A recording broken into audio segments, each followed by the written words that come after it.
Pumunta po tayo ng North. Oh, ang Pangulo taga Norte ho, mga kabayan, di ba? Oh, pumunta tayo pa North ngayon, Say to this, Mr. President. di ba ho, etong mga kalaban at pilit na ipinapabagsak po ang ating Pangulo, sigaw po ng sigaw ng hair follicle test, mga kababayan. Although, ilang beses na hong ginawa ng ating Pangulo yung pagpapa-drug test, wala, eto pa din ho sila, paulit-ulit ho, no? Kung yung mga sinusubaybayan nila, kung yung mga politiko nila, lalong-lalo na ha, yung makapal ang muka. Oh, bakit kung matatawag na makapal ang muka ng dating Pangulong Duterte dito? Biruin mo nung panahon na siya ay nanunungkulan, di ba hinihiling din na magpa-drug test yan? O ano ginawa niya? Hindi naman din ginawa, di ba? Ubod ng tangge. Kung ikumpara mo kay Pangulong Bongbong Marcos, nakadalawa pong drug test ang ating Pangulo. Bago mag-eleksyon at pagkatapos ng eleksyon, mga kababayan. Tapos, ang magsasalita pa, mangunguna pa sa drug test, dating Pangulo. Siyempre, dating Pangulo yan, mga bossing. Sasakyan ni Vic Rodriguez yan. Ano? Sasakyan ni Vic Rodriguez yan, mga bossing. Bakit? Kailangan sa lahat ng issue nandoon si Panort, si Vic Rodriguez.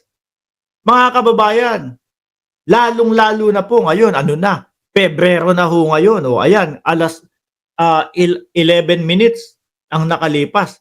Pebrero 1 na po ngayon. Mga kababayan, palapit na ng palapit sa Mayo. At yung kanyang pangalan, wala pa din. Hindi pa din ho nakakatungtong ng kahit top 15 ho. Yung 12 pa kaya. Kaya kailangan lahat ng issue sakyan ni Vic Rodriguez, mga bossing. Ngayon, sopla si Vic dito, mga kababayan. Yung pagsakay ni Vic Rodriguez, yung sinasabi niya, kailangan magpa-hair follicle test. No? Saan ba kukuha? Dito, banda dito. Sa Pangulo. Kailangan magpa-hair follicle test ang ating Pangulo. Ano po ang sagot ng Pangulo dito? Okay. Say to this, Mr. President. No. No. Why should I do that? That's what they say, public trust, public office, public has nothing to do with the follicle test, please. There's wala namang connection yung sinasabi niya. He's always had that weakness every time when he was still working for me. If he believed in what he was saying, why did he work for me? Sa pool. Di ba, mga kababayan? Kung siya ay naniniwala doon sa sinasabi niya na nagdudurog ang ating Pangulo, na bumabatak ang ating Pangulo, simulat sa pool pa lang, bakit siya nakipagtrabaho sa akin? Bakit ang haba-haba ng panahon, hindi niya inungkat yan? Bakit ngayon lang? Kasi bitter. Diba, Emotera 23 at Delia Rosario? Kasi bitter. Kasi nawala sa sirkulasyon ng administrasyon. Kasi bali-balita ko, dati, kumalat yung balita na yon, di ba? Na for sale yung mga upuan sa sa gabinete. Hindi naman po nagtapos siya, hindi naman po, kumbaga, to be fair kay Vic Rodriguez, mga bossing, na-stock lang yun doon. Hindi napatunayan talaga. No, pero may mga umugong na balita, mga bossing, na merong mga ganong iskandalo o issue. Doon naman din po, yung sugar importation, nasabit din si Vic Rodriguez dyan. Mga kababayan. Di ho ba? Kaya isa yun sa mga nakikita ko, kaya wala siya ngayon sa sirkulasyon ng administrasyon. Ang tanong nga natin dito, bakit nung magkasama sila, siguro 8 taon o more than pa dyan, walang sinasabing ganun si Vic Rodriguez, mga bossing. Kung alam niya talaga yan at kung meron siyang alam dyan sa hair follicle na yan. Ba't ngayon lang? Kasi mag-e-election. No? Kasi hindi umaangat yung pangalan ni Vic Rodriguez doon sa top 12. Yan lang naman ho yan mga yan, mga boss eh. Sunog, di ba?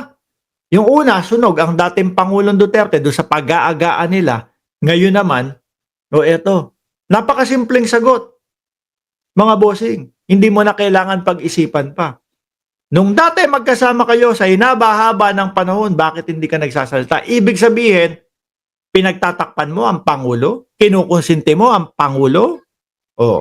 Or, baka lang ginagamit mo itong issue na ito upang sa ganon, mapag-usapan yung pangalan mo. Masaklap kasi. No? Ang sakit ho sa mga kandidato ngayon na hindi makita yung kanilang pangalan doon sa top 12 man lang, mga bossing. Kaya yan yung hinahabol nila, mga kababayan. Wala, sunog si Vic dito. Sabi ni Emotera, tama yan. Balikan na ni PBBM lahat ng bumabatikos sa kanya. Need nang ilabas ang pangil ni Pangulo sa mga walang tigil na critics. Yung isa pa, meron pang isa, di ba? Naalala nyo, may nagsabi, meron daw USB, may USB. Meron daw USB silang hawak na, anak ng putik. Baka amoy puke mo na yung, baka amoy pepe mo na yung USB na yan. Hanggang ngayon, hindi nyo pa din linalabas. Di ho ba? Hanggang ganun lang ho sila. Hanggat meron ho na naniniwala, mga kababayan. Hanggat meron pong mga uto-uto na maniniwala na pag sinabi to ni ganito, papaniwalaan kahit walang pinapakitang ebidensya, patuloy lang ho yung mga yan. Ano? Inamag na yata yung USB hanggang ngayon hindi maipakita, hindi mailabas. Baka mabantot na yan. Di ho ba? Kasi walang ilalabas. Nakita nyo ho, mga boss, yung kanilang video, pulburon video. Sunog. Yung gumanon daw ho ang Pangulo. Ang layo ho. Ilang araw pinag-usapan. Tapos wala na, hindi na pinag-usapan.